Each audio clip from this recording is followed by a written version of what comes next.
مسند احمد میں صحیح سند کے ساتھ روایت ہے، نبی کریم صلی اللہ علیہ وسلم نے فرمایا، وہ ہم میں سے نہیں ہے جو بڑوں کی عزت نہ کرے، چھوٹوں پر شفقت نہ کرے، نیکی کا حکم نہ دے اور برائی سے منع نہ کرے۔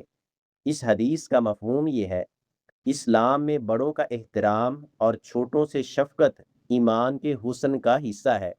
آج کے دور میں عمر، عہدے اور معمولی اختلافات کی وجہ سے ایک دوسرے کی بے عزتی عام ہے، جبکہ اسلام احترام، ادب اور رحمت کا معاشرہ چاہتا ہے۔